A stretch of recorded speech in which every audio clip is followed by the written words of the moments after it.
comes in waves. You know what I mean? Like everything I'm fine. And then like everything's great. And then like, my husband's sister calls and starts talking about her, our nephew.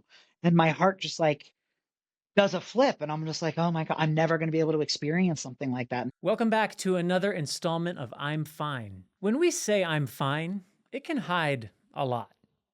The quiet grief for the life we imagined, the choices we've made with risk in mind, the moments we assumed would be ours, and the ache when they belong to someone else. Anthony is a dancer and an educator. He's someone who built his life in spaces that demand everything from your body. Living with a bleeding disorder means every choice carries weight, not just professionally, but personally.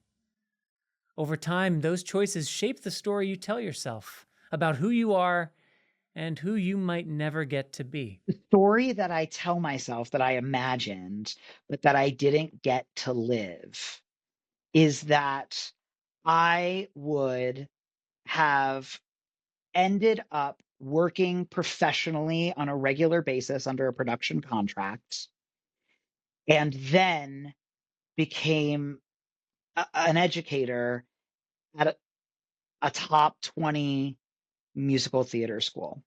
I think we all carry a story like that, a future that made sense at one time or another, a path that almost felt inevitable until it wasn't. I have a tendency to wonder where my career would have taken me if I didn't make the decision to leave performing when I did to move into education, because I was so concerned that what happens if I get that big injury and I can't continue? If I book a show or I do this and then I have to let other people down and then the swing's going in all the time or something like that. Sometimes the grief we experience isn't about what was taken from us, but it's about what we chose and what that choice cost. We're talking about making a choice, right?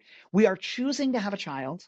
And I am choosing, knowing that I have a chronic bleeding disorder and what the repercussions of that are, choosing to take a child into our lives, knowing what the repercussions of that could be in the near future. And I think I've always just kind of held back on it because of that. That's not fair. It's not fair to that child, right? To put them in a situation when there's another family who may want to take care of them who doesn't have the same calculated risk that we have. And so I definitely think with my bleeding disorder, there is an inherent level of guilt there for that future and that sense of loss for a future that I might have had. Guilt doesn't always come from doing something wrong. Sometimes it comes from trying to do something that's fundamentally right. It's one of those things where I feel like I had to make a decision in my life of not necessarily do I want to take the easy road or the hard road, because I think whenever you're in the performing arts, it's always the hard road, if that makes sense. Um, it's never easy. But I had to make the decision about whether I wanted to take the safe road or not. For a long time, pushing through felt like the only option until the body started keeping score. I remember when I was on tour, a set piece had not been set correctly. When I ran out and went to jump onto this giant trunk in the middle of the stage, it wasn't in the right spot, and I cracked my knee on the corner of this trunk. And I could feel my knee swelling while on stage. And I don't leave the stage for the first 30 minutes of the production. And I could feel my knee just swelling underneath my pants. And I was like, this is going to be bad. I wasn't traveling with medication at that point because I was worried it would expire because I'm traveling and this and trying to keep it refrigerated. So it's one of those things where we just talked about, like, we'll go to the emergency room. Like if I need to, then I'll just go to the emergency room if I need to infuse, because I was an on demand. And ultimately, that's what I had to do. And then they had to overnight me factor to my next city so that it was there at the hotel when I got there. And I felt so bad about the whole thing that I just kept performing. My hematologists were like, you need to stay off of it for a couple of days. And I was like, no, I can't do this to everybody. And I got it wrapped with an ace bandage and I am continuing to perform, and that's dangerous. But I felt so bad about me putting everybody else in this position that I just continued to go. I forced it. I forced myself through it. And that was my choice. It was 100% on me. and the choice that I made. That kind of toughness can look like strength from the outside, but inside, it can slowly break you down. I think that sometimes because for me, I have something to blame it on.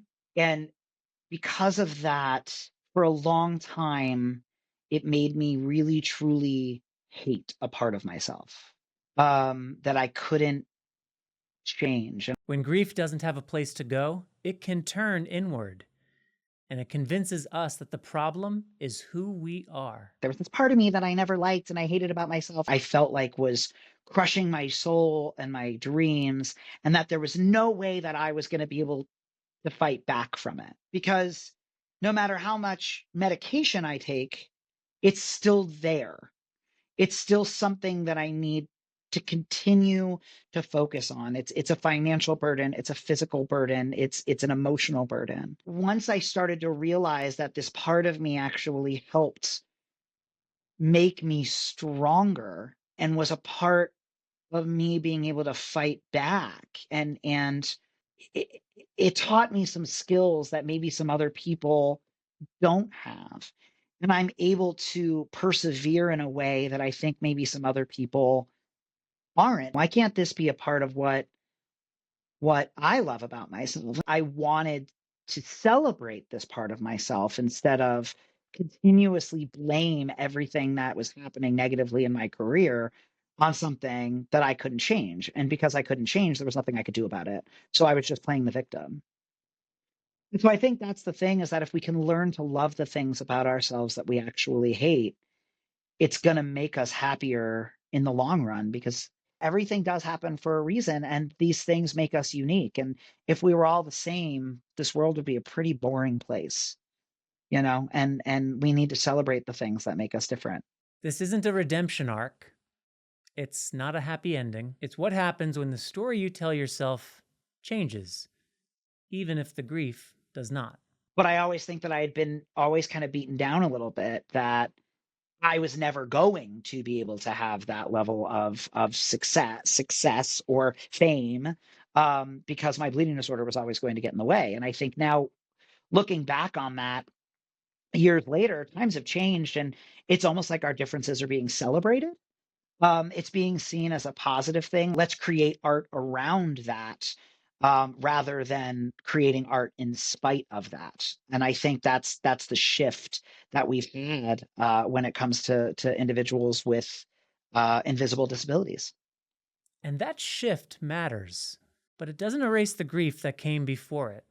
Because even when the world changes, the story you told yourself for years doesn't disappear overnight.